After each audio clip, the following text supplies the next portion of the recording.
Hi. Today let's talk about dopamine. Dopamine, dopamine, dopamine, dopamine, dopamine, dopamine. All we hear about is dopamine for ADHD, right? What does that mean? Why is that significant? And how do we increase our natural levels of dopamine in the first place? So we all know that things like Adderall, medicines like that can increase our dopamine, but what else can we do naturally to increase those dopamine levels? Let's talk about that right now. What is dopamine? So, dopamine is a chemical messenger in our brain that helps with focus, concentration, productivity, feeling excited or interested in things. Why is this an issue or struggle? For ADHDers, we often have lower levels of dopamine, or our brain doesn't function and process and regulate the dopamine as well. Our brain might clear out, or the dopamine might leave our brain faster than we would like it to or it should. Or the receptors might be different, the pathways and messengers might be different. So, ADHDers, our brain is a little bit different where our dopamine is either less or not acting the way it should, hence causing difficulty of focus and concentration. So less dopamine or more difficulty using, or the brain clearing the dopamine, this chemical messenger, out quicker, leads to difficulty of focus, difficulty with concentration, finding difficulty in finding interest and motivation to get started in things or be interested in things in the first place. Having that lack of excitement to finish things. So it makes sense that with lower levels of dopamine or worse usage of dopamine levels in our brain as ADHDers, we're going to struggle with ADHD symptoms like focus, concentration, motivation, follow through. So we know stimulants like Adderall, Vyvanse, etc. will increase your dopamine levels or help your brain hold on to the dopamine longer, can increase it by 50 to 100%. That's a lot. What can we do naturally without meds or in addition to meds that can also increase our dopamine levels? We know a lot of things can be helpful. That's what we'll discuss now. The one thing is we don't know for a lot of these things how much this will increase our dopamine level. We just know that overall it will increase our dopamine level. One of the few areas that we do know how much it's going to increase our dopamine level is with exercise. So we'll start there. So exercise, as it's good for so many other things in your body and brain, exercise is good for the ADHD brain. Exercise, which looks like moderate to high intensity exercise, so at least 30 minutes of exercise 3+ times a week, is going to help increase that dopamine level. Specifically, after 1 hour of exercise, studies have shown that that can increase our dopamine levels by 20 to 30% for the next 1, 2, 3 hours.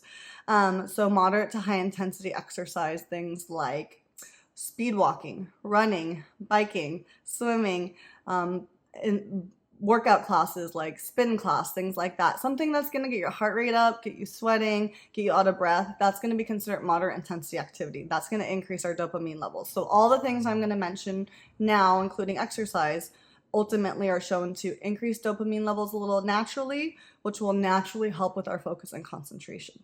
So obviously we can't work on all these things at once. That's overwhelming. No one can. But pick out 1 or 2 things that draw your attention that you're already doing or that you're interested in starting so that we can start making progress and baby steps towards better dopamine production and usage so that we're naturally working on our ADHD symptoms as well. So things like regular exercise, we talked about that, also strength training and interval training. So really any form of exercise that's getting your heart rate up or getting you sweating or out of breath is going to help with that dopamine production.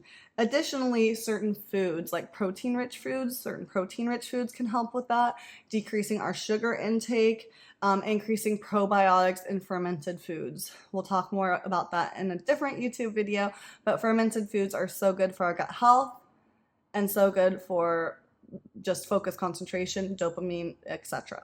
So fermented foods, kimchi, kombucha, sauerkraut, sourdough bread, green leafies, anything that's good for gut health is going to be good for dopamine and ADHD symptoms. Daily habits like sleep hygiene, so getting good sleep, good quality sleep, appropriate amounts of sleep, getting daily sunshine or being out in nature. Sunshine has been shown to increase dopamine levels. Cold exposure, music, things that get us excited or motivated, happy, certain music, that can increase your dopamine levels naturally.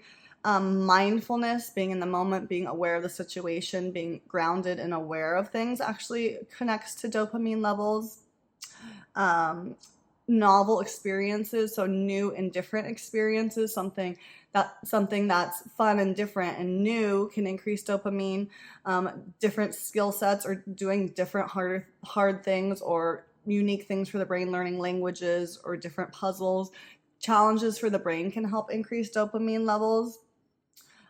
Interactions, so social interactions, meaningful social interactions can increase dopamine levels. Being around people we care about, even if it's remotely on Zoom or video, even if we're connecting and doing genuine connection with people we care about, friends, family, etc. Genuine positive interactions with people increase your dopamine level. Strategy games, we mentioned that. Creating art, I'm not very artistic, but a lot of ADHDers are, so creating art, being artistic, painting, drawing, music, writing, poetry, creating art of some sorts is really good for the ADHD brain and actually connects and helps with the dopamine system and process. Intermittent fasting, heat exposure, pursuing things you care about, purpose-driven goals. So pursuing something you're passionate or really care about actually helps with dopamine levels. Supplements like magnesium, vitamin D, and omega-3 have been shown helpful with dopamine.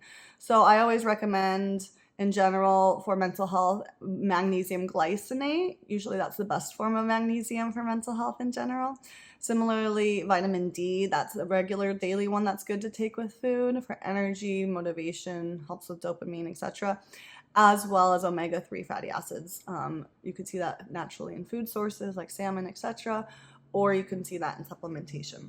So those are some areas that will increase your dopamine levels naturally, which is really exciting because we probably already do a lot of those things already. So that's a good reminder when we're doing something novel or exciting or interactions with people we care about. Wow, this is actually already helping my dopamine level, which is going to help me with focus and concentration, kind of that positive reinforcement thought process, but also noting that time in nature, light exposure, etc., like that. Things like that are going to help. So being intentional about getting outside daily when it's daylight hours, being intentional about taking a 30-minute brisk walk around the block or at your park or in nature when you can. So certain things affect your dopamine levels short term, moderate, and longer term. So we'll talk about that briefly. So short-term effects, meaning when you do these activities, it can help your dopamine, which in turn helps your focus, concentration, motivation, follow through, getting things done on your to-do list. Things that are going to help it for the 1 to 3 hours after you do these activities are things like exercise is going to help increase that dopamine for the next few hours, cold exposure, music enjoyment, certain tyrosine-rich foods, consumption of those foods can help, and then achievement and rewards. Feeling achievement and rewards or seeking those out or doing those type of things will help with the dopamine and the focus for the 1 to 3 hours after that. That's short term. More moderate duration effects or benefits from doing activities that can increase our dopamine and our ADHD symptoms are going to be things that are going to help for several hours to a day. So these things include sunlight exposure, novel experiences, social connection, and creative expression, being creative and artsy. Long-term effects or benefits is where they're going to last for a few days or there's like building baseline changes. So these are more cumulative effects that we're going to see small benefit with over time. So things like regular sleep hygiene and regular sleep schedules, meditation practices, consistent exercise routine at least 3 to 4 times a week, dietary changes, and stress reduction. All things we already know is good are good, and so the more we do them, the more consistent with those, the more we're going to work on that baseline dopamine function and usage and production, which helps naturally with ADHD symptoms. So the good thing is we don't have to just feel that we have to be dependent or rely on ADHD medication to help with focus concentration. There are so many other things we are doing or can start doing now to increase that dopamine, which will naturally help with all the ADHD symptoms. Just like we talk about always, baby steps, small changes, being consistent with small changes is going to get big results versus lots of change quickly that isn't going to be sustainable. Let me know below which of those sound exciting or interesting or that you're going to commit to more to start working on your dopamine levels more in turn to work on your ADHD symptoms better. I thought this was really insightful and exciting news. I hope you did too. Thank you.